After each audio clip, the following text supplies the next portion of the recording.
고린도후서 12장 7절부터 10절 말씀까지입니다.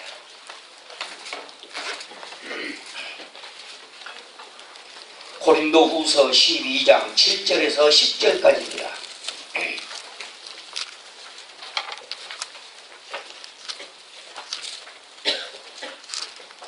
여러 계시를 제가 봉독하겠습니다. 여러 계시를 받은 것이 지극히 크므로 너무 자만하지 않게 하시려고 내 육체의 가시 곧 사단의 사자를 주셨으니 이는 나를 쳐서 너무 자만하지 않게 하려 하심이라. 이것이 내게서 떠나게 하기 위하여 내가 3번 죽게 간구하였더니 나에게 이르기를 내 은혜가 내게 조가도다. 이는 내 능력이 약한 데서 온전하여 짐이라 하시니라. 그러므로 도리어 크게 기뻐함으로 나의 여러 약한 것들에 대하여 자랑하리니 이는 그리스도의 능력이 내게 머물게 하려 함이라. 그러므로 내가 그리스도를 위하여 약한 것들과 능욕과 궁핍과 박해와 공고를 기뻐하노니 이는 내가 약한 그때에 강함이라. 아멘. 아멘. 거기 몇 가지 중요한 부분이 있습니다. 7절에 보면 너무 자만하지 않게 하시려고, 8절에 보면 내가 3번 죽게 간구하였더니, 그 다음에 9절에 보면은 그리스도의 능력이 내게 머물게 하려 함이라. 이 3가지 굉장히 중요한 말이 있습니다. 찌르는 가시. 사막을 여행하는 사람들은요, 사막을 여행하는 사람들이 되게 가장 고통스러워하는 것은 따가운 햇빛이나 목마름이나 몸의 지침이 아니래요. 사막을 횡단하는 사람이 가장 고통스러워한 부분은 그 모래알, 조그만 모래알 하나가 발가락 사이에 끼어가지고 그 찌를 때 여행하는 사람은 가장 그것이 고통스럽다고 말합니다. 다른 건 다 좋은데 어느 한 가지가 우리의 삶의 가시로 다가올 때가 있어요. 찌를 때가 있어요. 가시가 찌르는 것이죠. 오늘 본문 보면은 사도 바울도 찌르는 가시가 있었어요. 그 사단의 사자다 그랬어요. 이 사자라는 말은 메신저예요. 그러니까 사단을 이용해서 하나님이 하나의 메시지를 사도 바울의 육체 속에 심어놨는데, 학자들은 이게 눈병이 아니냐 이렇게 여러 가지로 이야기합니다만은 신약성경에는 사도 바울의 가시가 뭔지 구체적으로 설명해 놓지 않았어요. 사도 바울과 같이 예수 그리스도의 종으로 부름을 받은 그 되게 큰 사도가 어마어마한 기적을 일으키고 죽은 사람을 살려냈던 그 사도 바울의, 그 위대한 사도 바울이 찌르는 가시 때문에 하나님 앞에 3번 오늘 본문을 보니까 기도했다고 그렇게 본문은 나오고 있습니다. 여러분에게는 무엇이 찌르는 것인가요? 어떤 사람에게는 자식, 어떤 사람은 물질이, 어떤 사람은 육체적인 허약함, 어떤 사람에게는 치료될 수 없는 질병이, 또 어떤 사람에게는 남편이, 어떤 사람에게는 아내가, 어떤 사람에게는 외모가, 어떤 사람에게는 학벌이, 어떤 사람에게는 어떤 이 세상에도 소망이 없는 것. 우리 모두는 다 같이 아킬레스 건과 같이 찌르는 가시가 우리 삶에, 우리의 가정에, 우리의 인생에 누구에게나 이 찌르는 가시가 있는 것입니다. 사도 바울에도 그 찌르는 가시가 있습니다. 사도 바울은 3번이나 기도했다고 말합니다. 여러분에게는 찌르는 가시가 무엇입니까? 이 가시라고 하는 이 말을 헬라어에서 찾아보면 뾰족한 막대기예요. 그런데 가장 찌르는 가시 가운데도 고통스러운 가시가 눈의 가시입니다. 그래서 자식이 말을 안 들으면 저놈은 내 눈에 가시야, 이렇게 말할 수가 있고, 교회에서도 말을 안 듣는 어떤 일부 몰지각한 신자가 있을 때 저놈 목사의 눈에 가시야, 이렇게. 대통령이 국정운영을 할 때도 정말로 발목을 잡고 놔두지 않는 어떤 저건 내 눈에 가시야, 정적들을 향하여 손가락질을 할 수도 있는 것입니다. 자, 여러분에게는 가시가 있는지요? 가시가 있습니까? 저는 가시가 있습니다. 문제는 이 가시를 뽑아내야 될 것이냐, 이 가시를 내가 용납하고 수용할 것이냐, 이 가시를 어떻게 해석할 것이냐, 이게 가장 큰 문제예요. 만약에 자식이 가시라면 그 자식을 잘라내버릴 수는 없잖아요. 남편이나 아내가 내 눈에 가시처럼 나를 찌른다면 그걸 어떻게 하겠습니까? 해결할 수 없는 것이 있어요. 도저히 현대의학으로 치료할 수 없는 불치병을 내가 앓고 있다면 그걸 어떻게 해야 될 겁니까? 하나님이 그것을 치료해 주시면 다행이지만 치료해 주지 않는다면 내가 죽을 때까지 그 병과 함께 나의 삶의 인생을 같이 해야 되는 것이죠. 우리 모든 사람에게 있어요. 그 찌르는 가시 자체가 중요한 건 아니고 이 가시를 어떻게 해석할 것이냐. 미국의 세계적으로 유명한 신학자가 있습니다. 라인홀드 리버라고. 일반 철학에서도 많이 다루는 인물입니다. 우리 한번 따라서 할까요? 라인홀드 리버. 라인홀드 리버라고 하는 사람이 하나님께 기도했습니다. 하나님이여, 제게 내가 변화시킬 수 없는 것들을 받아들일 수 있는 믿음의 용기를 주시고, 제가 할 수 있는 것은 변화시킬 수 있는 용기를 주옵소서. 그리고 이 둘의 차이를 헤아릴 수 있는 지혜를 주십시오. 정말로 신학자다운 지혜로운 기도를 했습니다. 변경할 수 없는 것은 받아들일 수 있는 용기, 내가 바꿀 수 있는 것은 바꿀 수 있는, 변화시킬 수 있는 용기를 주시도록 기도했고, 마지막에 이 두 가지를 헤아려 분별할 수 있는 지혜를 주옵소서라고 기도했습니다. 해석이 중요합니다. 나에게도 가시가 있고 여러분에게도 가시가 있습니다.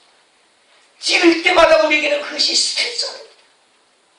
그러다 우리 것이 변화될 수도 없고 기도를 수없이 했는데도 기도의 응답은 오지 않고 끊임없이 우리의 삶을 괴롭히는 눈의 가시처럼 우리를 찌르는 부분들이 있습니다. 이것을 위해서 사도 바울은 3번이나 기도했다고 합니다. 그리고 그 해석의 높이를 하나님의 눈으로 그 가시를 보기 시작했습니다. 내 눈으로 보면 억울하고, 내 눈으로 보면 한스럽고, 내 눈으로 보면 열등감이 생기고, 내 눈으로 보면 고통스럽고, 내 눈으로 보면 그것처럼 내 인생을 가로막는 방해물들이 없지만, 하나님의 눈으로 보니까 가시가 달리 보이고, 그 찌르는 가시가 아름답게 보이고, 그 가시가 마지막에는 나에게 기쁨을 주는 것이라고 이런 사도 바울은 말하고 있어요. 본문에는 기쁨이라는 단어가 2번이나 썼습니다. 기뻐하노라, 기뻐하노라. 9절 말씀에 기뻐함으로, 10절에 기뻐하노니. 놀랍지 않아요? 찌르는 가시가 고통거리가 아니라 기쁨의 거리가 됐고, 감사거리가 됐고, 영광거리가 됐고, 즐거워하고 기뻐하는 근거가 됐다는 거예요. 9절 봐보세요. 9절. 나에게 이르기를 내 은혜가 내게 좁아다다 이런 내 능력이 약한 데서 온전히 짐이라 하신지라. 그러므로 도리어 크게 기뻐함으로 10절에 그러므로 내가 그리스도를 위하여 약한 것들과 능력과 궁핍과 박해와 공고를 기뻐하노니. 남편이 가신 사람 있어요? 오늘 하나님의 눈으로 해석을 해서 기뻐하는 조건이 되기를 바랍니다. 자식이 가시가 된 사람 있어요? 돈이 가시가 된 사람 있어요? 불치병이 가시가 된 사람 있어요? 학벌이 가시가 된 사람 있어요? 외모가, 우리의 육체적인 외모의 환경들이 가시가 된 사람 있어요? 하나님의 눈으로 해석한다면 틀림없이 그것이 오히려 우리의 기쁨의 근원이 될 수 있을 것입니다. 아멘. 사도 바울을 어떻게 해석했습니까? 첫째, 가시를 주신 목적이 자기를 자만하지 않게 하려고, 교만하지 않도록 하기 위해서 그 가시를 주었다는 거예요. 교만이라고 하는 것은 하나님을 대항하는 가장 무서운 범죄고 죄 중에 죄입니다. 죄를 만들어내는 죄가 교만입니다. 그 교만은 언제나 자기 자신을 중심, 삶의 중심 축으로 놓고 사는 극단적 이기주의가 교만이에요. 자아가 중심이 된 삶이 교만입니다. 하나님을 대항하는 것 가운데 가장 무서운 것이 교만이에요. 하나님처럼 되고자 하는 거예요. 아담과 이브는 하나님처럼 되고자 하여 선악과를 따먹었어요. 하나님이 인간에게 지어놓은 실존 규정을 벗어나버린 거예요. 하나님은 하나님의 영역이 있어요. 인간의 영역이 있어요. 동식물은 동물의 영역이 있어요.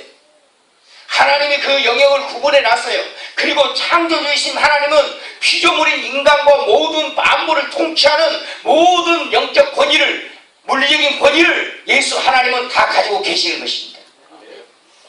인간은 이렇게 살아라. 하나님과 동물 사이에 인간의 실존 규정을 만들어 놓고 하나님 그것을 벗어나지 못하도록 인간에게 자유를 통제했습니다. 그러나 인간은 하나님처럼 되고 됐어요. 하나님처럼 되고자 하는 인간은 결국은 선악과를 따먹음으로써 인간의 실존 규정, 하나님이 정해놓으신 실존 규정을 벗어남으로써 인간은 동물이 됩니다. 그래서 함대에서 나온 가인이 아벨을 쳐 죽이고 일부 다처제가 나오고 전쟁이 발생하고, 그래서 하나님은 보다 못해 인간의 죄악이 세상에 관연함을 아시고 세상을 물로 쓸어버리는 홍수심판입니다. 하나님으로부터 흘러나온 인간의 죄악상은 점점 온 세상으로 물들어갔고 자연과 우주까지도 파괴버린 무서운 범죄로 지나가고 있습니다. 그것이 바로 뭐냐? 하나님이 정해놓은 인간의 실존 규정을 인간이 벗어난 겁니다. 그 벗어난 것이 바로 뭡니까? 교만입니다. 교만하지 않도록 찌르는 가시를 주었어. 우리로 하여금 그 가시가 찌를 때마다 우리 자신을 돌아보고 겸손하도록 하나님은 사도 바울에게 찌르는 가시를 주신 줄로 믿습니다.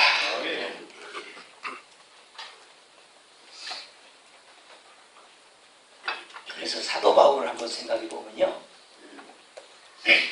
사도 바울에게 만약 이 찌르는 가시가 없었다면 사도 바울은 어떤 교만으로 흘러갔겠어요? 엄청나게 공부 많이 한 사람, 당시의 로마 시민권까지 더구나 예수 그리스도를 만났습니다. 예수 그리스도를 만나고 성경에 13권의 성경을 기록합니다. 수많은 병자를 치유하고 유럽과 아시아의 모든 복음을 전했던 선교사, 죽은 사람을 살려냅니다. 심지어 그는 삼층천 하나님의 나라를 본 사람이에요. 영적인 교만이 하늘을 찌를 수 있는 조건을 가진 사람입니다. 여러분 천국 보고 오셨나요? 천국 보신 적 있어요? 천국 보셨어요? 하나님의 나라 보셨어요?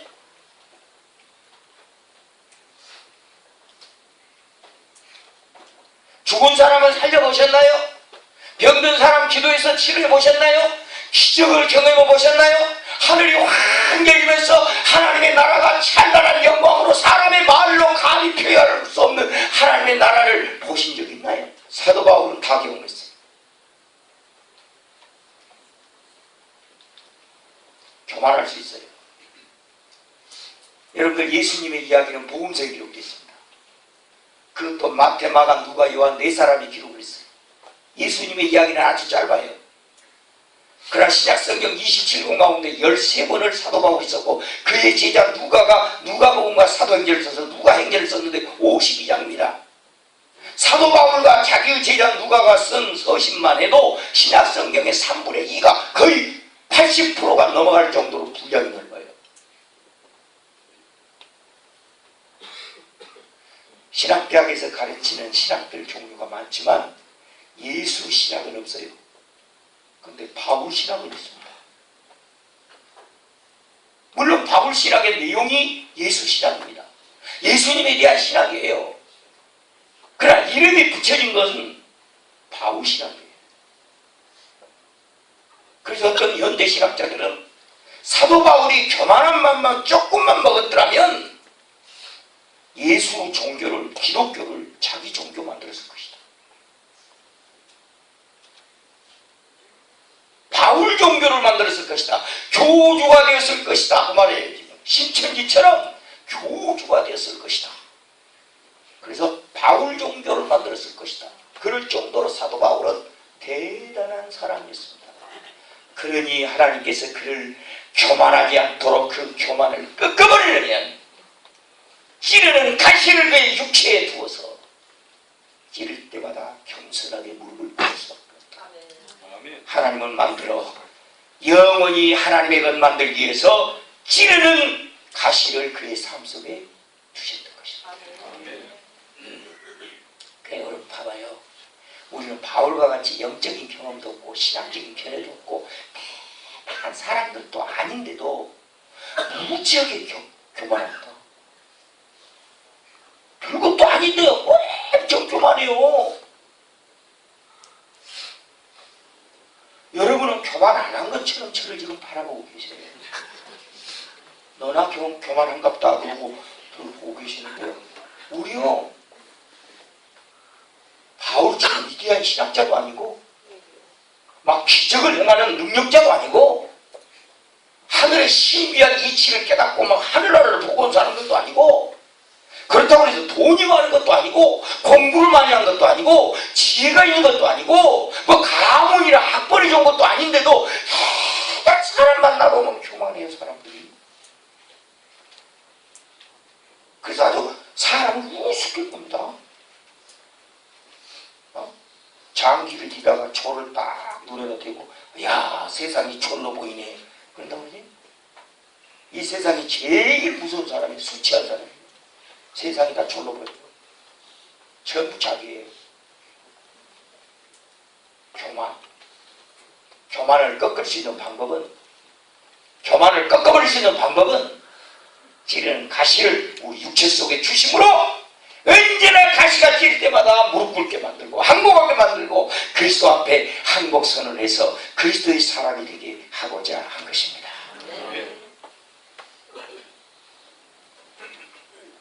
찌르는 가시를 잘 해석한 겁니다.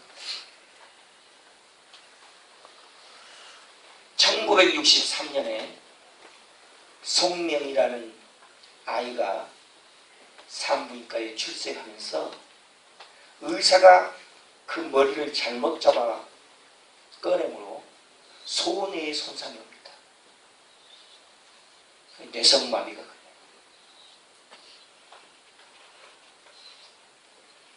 출생할 때 의사의 실수로 뇌성마비가 걸린 송명. 자기 아버지는 허약 체질에다가 알코올 중독입니다. 그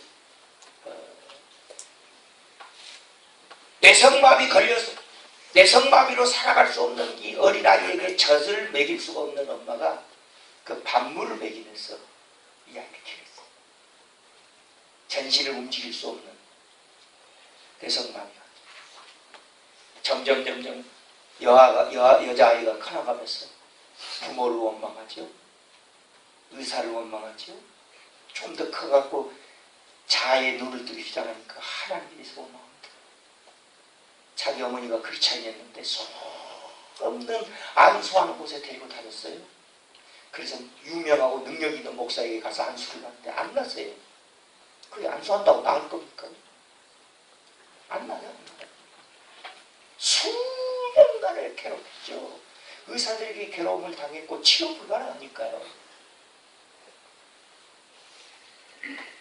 송명이의 감정을 읽어보면 그는 강단 밑에 와갖고 전신이 움직일 수 없는데 강단 밑으로 끼어들어가면서 강단을 향하여 막 몸부림척하면서 하나님 나를 이 꼴로 만들어 놓으셨으면 뭔가 나에게 오셔서 대답을 주셔야 되지 않겠습니까? 이렇게 이렇게 만들어버리고 나를 이렇게 방치해버리면 어떻게 합니까? 하나님 나오십시오. 따집시다. 강단 밑에서 왜 나를 이렇게 만들어놓고 하나님은 이렇게 나에 대해서 방치하십니까? 울부짖고 울고 울부짖고 울고 기도하고 울부짖고 기도 뭐 대책이 없는 거예요. 계속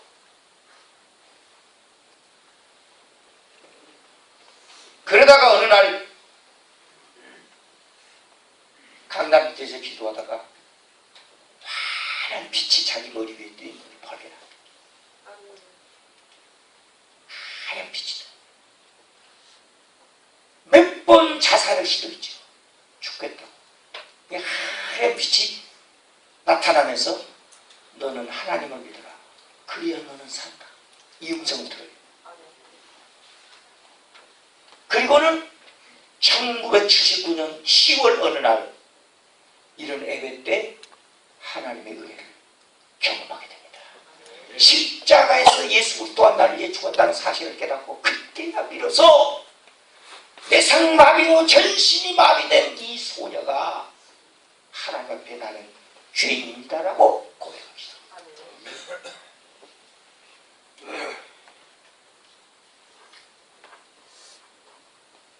우리같이 건강한 사람은 하나님 앞에 가서 나는 죄인입니다라고 말할 수 있지만 이 땅에 태어나면서 치명적인 내 손상을 받아갖고 이 땅에 태어난 그 소녀가 하나님 앞에 가서 어떻게 내가 죄인이다라고 말할 수 있겠어요?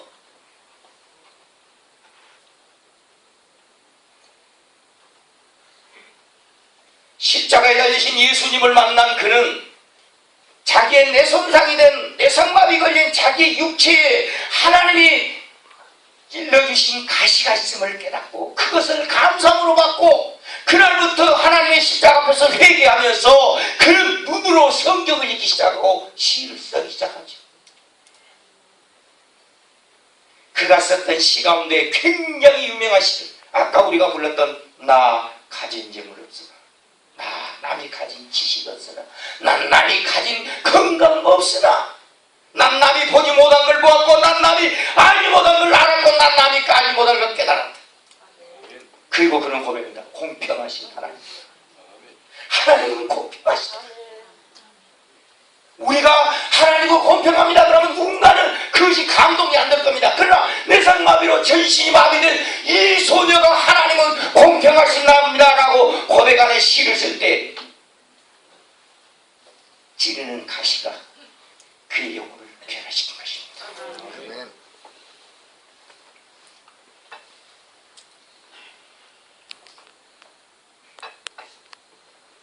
쓴 잔이라는 곡을 쓰죠. 주님의 쓴 잔을 맛보지 않으면 주님의 괴로움 알 수 없다. 주님의 십자가 저보기 않으면 어떻게 주님의 고통을 알 수 있겠는가. 쓴 잔이라는 찬양도 송명같이 했습니다.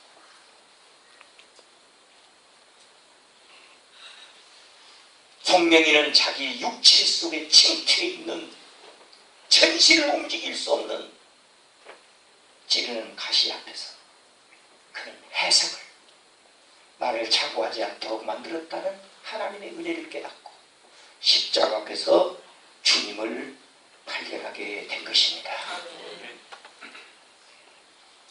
그리고 그는 기도를 통해서 하나님의 은혜를 깨달았습니다. 육체의 가시는 8절에 보니까 우리를 기도하게 만듭니다. 가시가 찌를 때 우리의 교만이 무너지지만 가시가 찌를 때 우리는 기도하게 됩니다. 사도 바울은 3번이나 기도했습니다. 3번 기도했단 말은 상시판 기도했단 말이 아니에요. 만족스럽게 기도했다.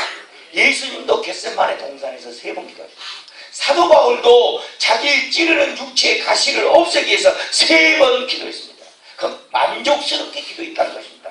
그랬더니 하나님의 은혜가 딱 임했는데 어떻게 했냐. 하나님의 은혜가 뭐냐. 네가 약한 데서 강해짐이라. 그리스도의 능력이 네게 머물도록 하기 위해서다.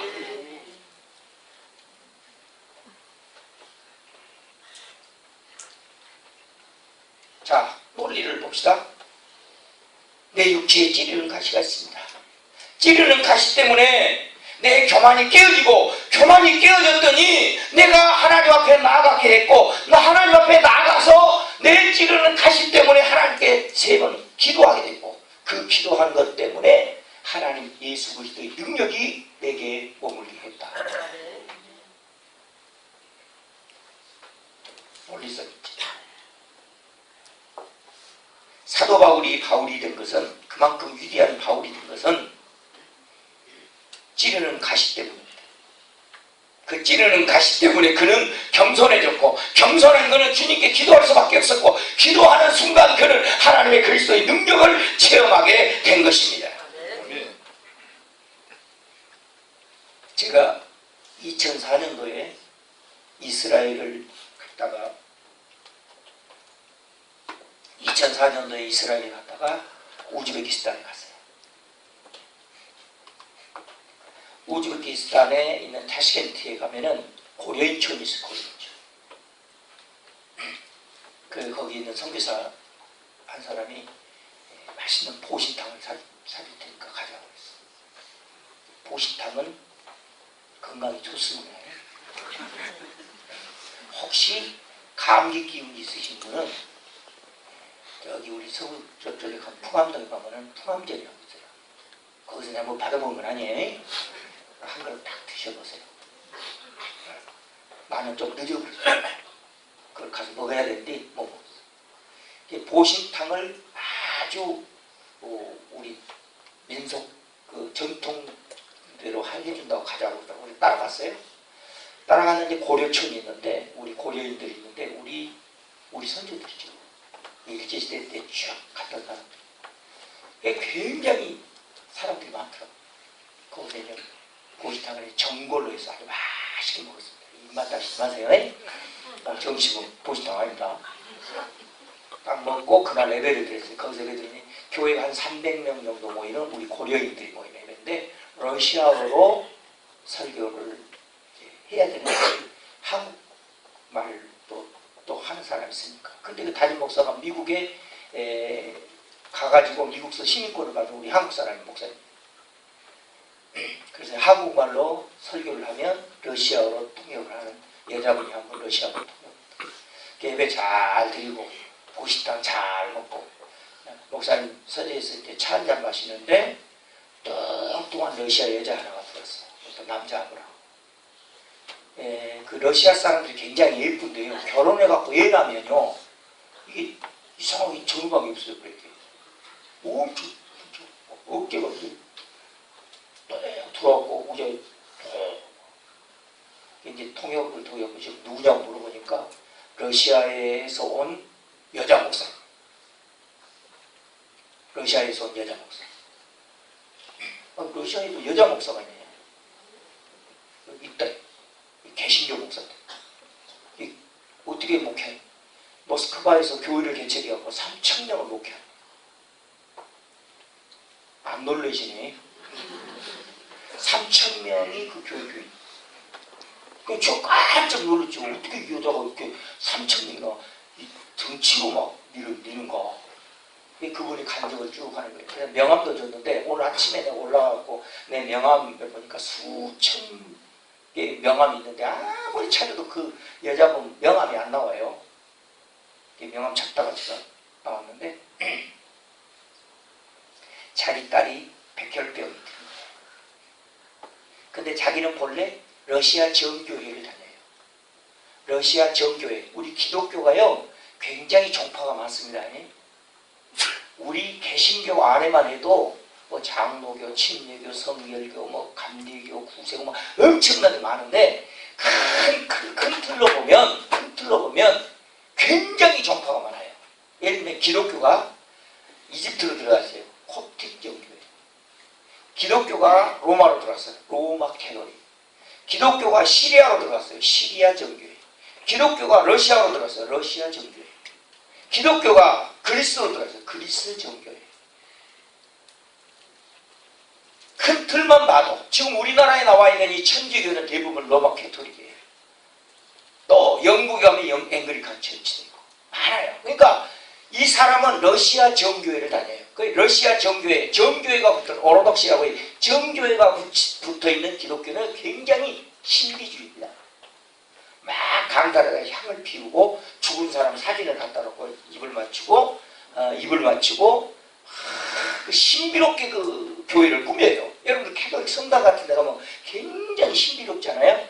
한국 사람들이 그런 그 분위기를 굉장히 좋아하는 사람이 있는데, 사실은 믿음은 말씀에서 생기기 때문에 말씀이 중요한 거예요. 분위기가 아니에요, 분위기가. 러시아 정교회는 다 신비해가지고 러시아 정교회를 다니는데 자기 딸을 러시아 정교회에서는 기도도 안 될 뿐만 아니라 이게 치료가 안 되는 거예요. 백혈병이. 그러다가 어느 날 저녁에 자기 딸이 죽은 거예요. 죽으니까 그 딸 침대 밑에서 이 여인이 철야를 하면서 기도를 했어요. 그때까지만 해도 이 사람은 러시아 정교회를 가는 거예요. 알 수 없는 하나님 막 하면서 기도를 했어요. 그리고는 그렇게도 일어나지 않으니까 새벽 정도에 이 사람이 기도를 할 때, 내가 내 딸을 살려주시기만 하면 내가 하나님의 말씀을 전하는 사람이 되겠습니다. 서약을 하고 기도했고, 그 다음 아침에 딸이 살아난 거예요. 아멘. 살아났어. 그런데 완벽하게 치료되지 않았어. 그래서 이 사람이 개신교를 찾아왔는데, 여러분들 러시아에 가면, 구소련에 가면 우리 침례교가 굉장히 많아요. 이 침례교는 캐톨릭에서 나온 교단이 아니에요. 처음부터 옛날부터 있었던 교단이에요. 그러니까 여러분들 러시아에 가고 침례교가 있다면 깜짝 놀랍니다.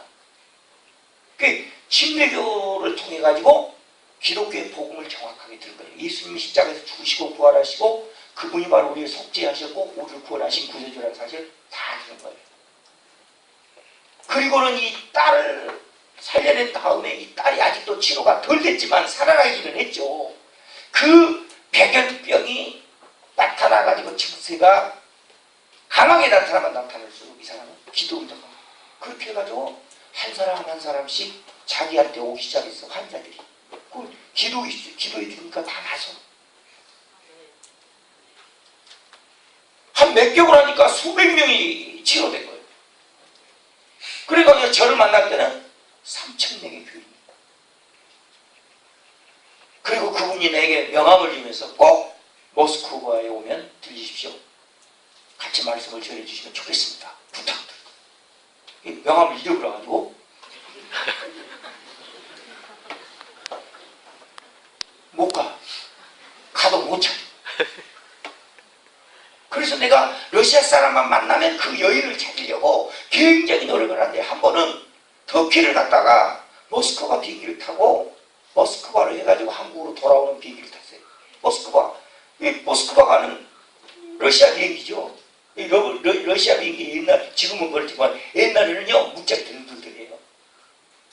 그러니까 믿음 없는 사람 못 타요. 문짝이 들들하다니까. 이러고 타고 가고 있는데 뒤에 굉장히 양복을 잘 멋있게 입은 사람이 나와가지고, 그때만 해도요, 핸드폰이 별로 안 나올 때고 아이패드가 안 나올 때 뒤에 앉아가지고 핸드폰 갖고 뭐 러시아 사람인지 그러더라고. 그래서 제가 말을 걸었죠. 러시아 사람이라. 다행히 그분이 영어를 좀 하더라고. 그게 좀 대화를 하다 보니까 사람이 자기도 예수를 믿는다고 막 너무 반갑더라고. 막 악수하고 다니고 명함 주고받고 하면서 선물을 자기가 보내겠다. 자기가 믿는 예수님을 소개하는 선물 받으면 내가 설명을 다 듣고 이제 우리나라에 왔죠. 명함도 받았어요. 한 달 정도 됐는데 진짜 그 사람이 믿는 예수님에 대해 소개해준 책이 왔어요. 보니까 몰몬교예요. 그런데 그 사람에게도 내가 그 여자에 대해서 물었어요. 이렇게 생긴 여자 한참 내가 설명을 했더니 모르겠대. 지금도 저는 그분 생각하면은 그분이 정상적인 신학에서 사역을 하고 있는지 없는지 저는 잘 모르겠어요. 그러나 내가 이 본문을 읽어가면서 그 사람 생각이 떠오른 거예요.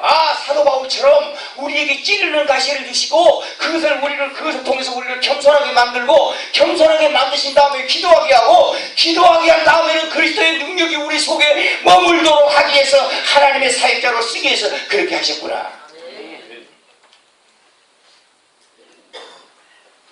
여기서 그리스도의 능력이 머물다라는 이 말은 잠시 머물고 떠난다는 말이 아니라 아예 우리 속에 건물을 짓는다. 이 머물다라는 말이 건물을 짓는다는 뜻이에요. 헬라어로. 아예 예수 그리스도께서 우리 삶 속에 집을 짓고 우리 안에 계시면서 능력으로 역사해 주시겠다는 뜻입니다.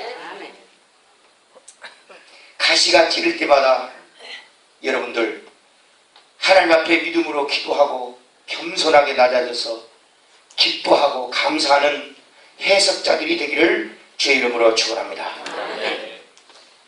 송맹이는 마지막에 이런 시를 썼어요. 마지막으로 우리라는 시를 썼습니다. 송맹이가. 우리는 슬프지 않습니다. 우리는 하나님을 믿으니까요. 우리는 낙심하지 않습니다. 우리에겐 하나님이 계시니까요. 우리는 넘어지지 않습니다. 7번 넘어질지라도 우리 하나님이 8번 일으켜 주시기 때문에 우리는 넘어진 것이 아닙니다. 우리는 모든 것이 있습니다. 우리는 잃어버릴지라도 우리의 모든 것 대신 주님이 계시니 우리는 부자입니다. 우리는 영원히 삽니다. 우리는 항상 죽어도 우리는 죽지 않습니다. 우리는 불안하지 않습니다. 평강의 주님 우리 가운데 계시니 우리는 두려움이나 무서울 것이 없습니다. 우리는 기쁨이 충만합니다. 모든 것 선하게 이루시는 하나님이 늘 우리와 함께 계시니 송명이가 우리라는 시를 썼습니다. 기도합시다.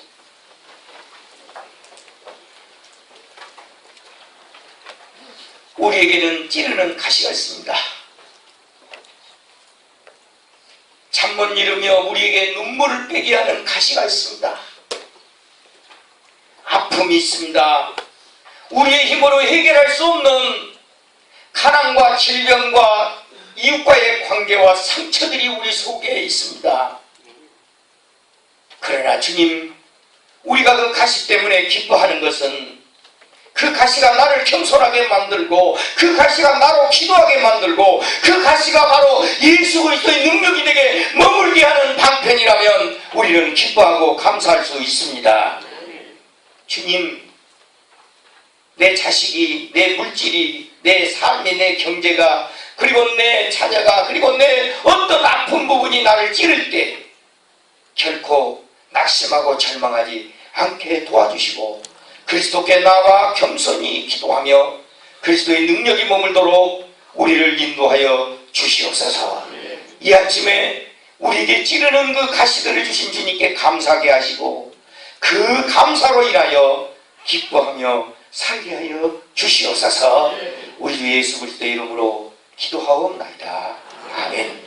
우리 옆 사람에게 가시에 대하여 감사합시다. 꼭 견뎌주시옵소서. 우리 위구리에 나가 있는 나증인 성님님 지금 참여하기 때문에 잠시 들어왔어요. 잠깐 쓰세요. 가족 다 쓰세요. 김종보 성이나 쓰시고 미국은 지금 사태가 안 좋은데 오셨습니다. 우리 경례 박수 한번.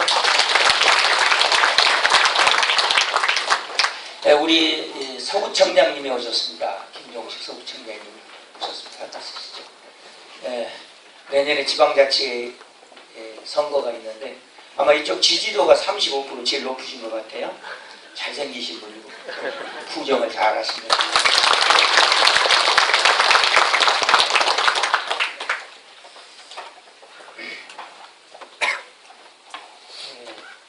언젠가 우리 교회 오셨을 때 우리 교회 부지 좀 봐주시라고 너무 비싼 걸 말씀하셔가지고 우리가 지금 한 15억에서 20억 정도로 움직여야 되는데 아마 이제 내년에 당선되시면 또 좋은 부지 하나 마련해 주시고 정부에 야구한 건 아니고 저는 잘 모릅니다만은 정치를 저는 잘 모르는 사람이네요. 모르지만은 그래도 우리 구정을 잘 하시는 것 같아요. 다른 구청에 비해서 아주 잘 감당을 네, 몇 월 달에 있습니까? 아, 올해 한가요? 아, 내년이 아니고, 아, 올해 하나요?